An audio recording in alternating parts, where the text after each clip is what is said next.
Hello, my name is Evelyn, and I would like to reflect today on chapters 2 to 4. I feel like these three chapters are what I have most in common with and what I related to the most. Starting off with chapter 2, which is accepting personal responsibility.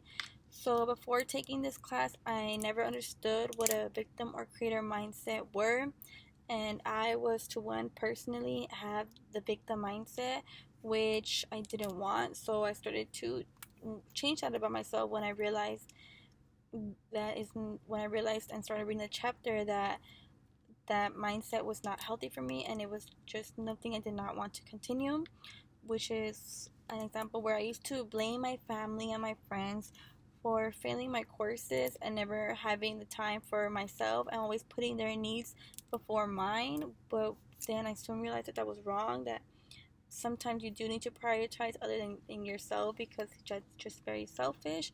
But I realize as well that I can take control of my own life and be in charge of my own responsibilities. I didn't want to be sitting around blaming others for an action that I could myself change, and I didn't want to just put down others while as well putting down myself. And I realized that everyone does have struggles, but that should not stop us, and it would not make us feel better by not taking responsibility for ourselves. I can relate to this because I have taken stats for the third time while being at CSUN, and with put the blame on others, where I saying that it was their fault that I did not pass, that I failed, that I didn't have time to study. But soon I realized that that is not something that is true, because half of that responsibility was also mine. So I just decided to have that creator mindset now, where I actually do now attend tutoring classes and service hours with my professor to try and not repeat that course again, which thankfully that I am passing now. Holding yourself accountable for everything you seem to do is wrong and can as well be stressful, but I know if it's meant to be, it will happen. But you cannot as well use that phrase, learn to not use that phrase like very often, and if it's meant to be, it's meant to be, because you as well need to put in that effort to reach your goal, or you will just be stuck, and that is basically your own fault, my fault. If it's saying if it's meant to be, if it's meant to be, but not putting the effort to actually do it, you will just remain in the same place and still continue to have that victim mindset, where blaming others instead of yourself, just because you will not put your own priorities first, as well as trying to reach your goal and do whatever it takes. And it has taken me a lot, and still does take me a lot, to not have that victim mindset and to not let that inner critic get the best of me, because I am human and those thoughts and feelings are still going to cross my mind. But I do try to talk myself through it by focusing on the bigger picture. So for me, the bigger picture I know would be my degree. So I try to face through the challenges, and I know the younger version, I guess, in me would be proud of me for not letting those thoughts in my head as much as I did before, especially when starting off at CSUN. Another example was I had this professor that was very tough to some students, and he would always tend to give us surprise quizzes, and a lot of students would complain about him, saying that it wasn't fair and his teaching skills were unfair as well. But I know for those students, it was just their victim mindset thinking, because they felt as in they were too busy to study. They were too busy to study, prioritizing other needs before their school needs, which is as well you can do, but have a list that you want, what is a top priority for you, and if school is a top priority for you, you need to continue with that. So for those, maybe those students, school wasn't a top priority, but that victim mindset got to them by complaining all the time, saying it wasn't fair, and they didn't understand the material, instead of just asking for help and going to office hours. I know the freshman Evelyn would have that same mindset, if just as those students, and complain about the same things.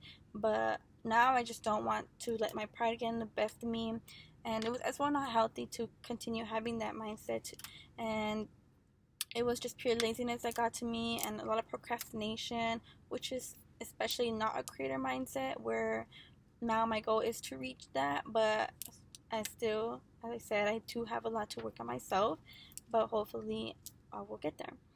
And then this is where it leads to chapter 3, where discovering self-motivation and the lack of it can cause us to fail. So for me, this chapter helped me realize why I do want to stay motivated, which is seeing my values, as I said, which is getting a degree for myself and proving everyone wrong and telling them that I did do it, as well as I think of all the knowledge that I would gain by going into a career that I actually enjoy doing for the rest of my life, and being financially stable from doing it, helping out my future family.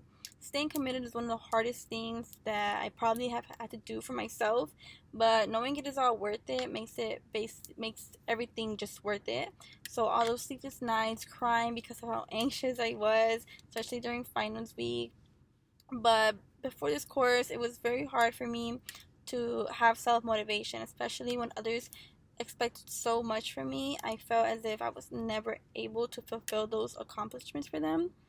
Most as I felt I was letting down my parents, since I was always compared to my sister, sadly to say, but my sister is 1 year older than me, so I would always get the same teacher she would have.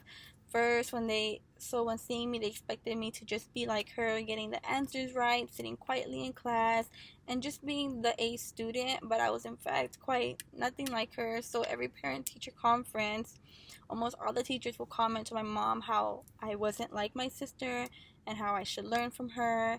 She was the one basically always in the honors cohort, and the second one, and I was like basically the second one, and it was just very hard to be at that level. She I was not the best student. She was so I was always getting in trouble, and I so everyone did expect a lot from me right away when meeting me, just because of my sister. So that is where I felt like I started lacking confidence, as in I will never be good enough like her. So when we in chapter read about personal affirmations, and I was actually happy to see that I had done that to try to boost myself up, which is telling myself that I am worthy of it, I am smart, and I am beautiful.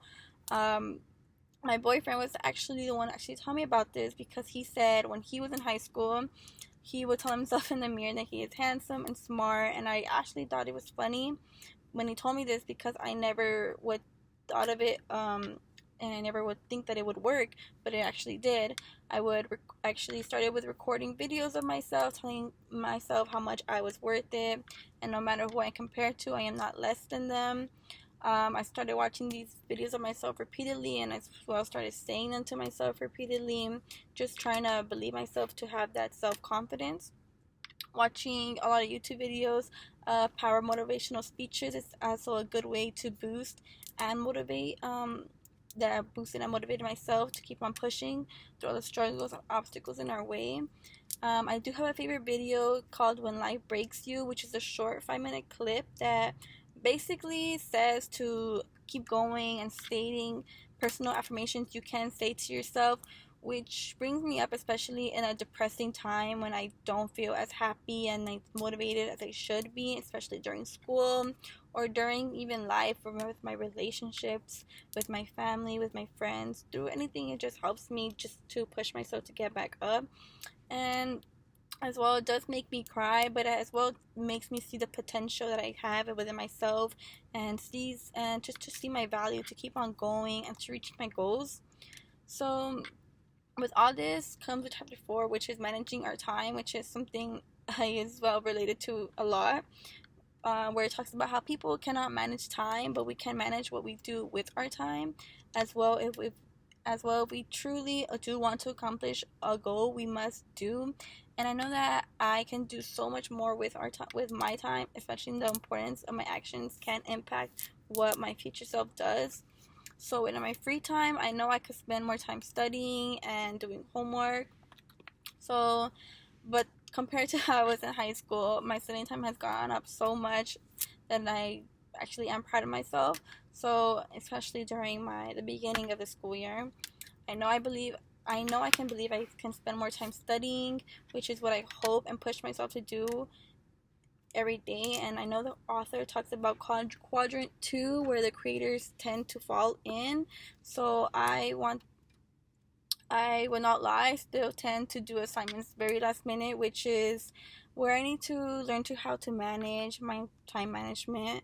I do as well need to prioritize working before going to school, which some will say that is wrong, especially I'm working a minimum wage job, and but I as well do need the money, and without going to work, it will affect my schoolwork as well. So with work and school, I'm still learning how to manage both, especially with two jobs, just because with both I tend to be not home all day, working from 9 in the morning to sometimes 9 or 10 at night, the latest, and getting home tired and not being able to finish my classwork or homework or even studying, which then leads to me struggling in my classes, which can lead to me failing. So I believe both my jobs and school are a priority, but knowing I do need to prioritize school over a job is where I tend to struggle at. So, as reading this new chapter through making the tracking form to stay on track with school and work would help me. But even with that, I do tend to not follow it sometimes because then I tend to see other priorities first. So, with that, I do have a calendar and a planner where I do put all my future projects to know what I have planned from there. And that does help me to help my time management skills a bit more. But as I said, I'm human and I need to learn. I'm still learning. I'm still wanting to better myself and have that creator mindset every day. It is just all time that will tell. Thank you for listening.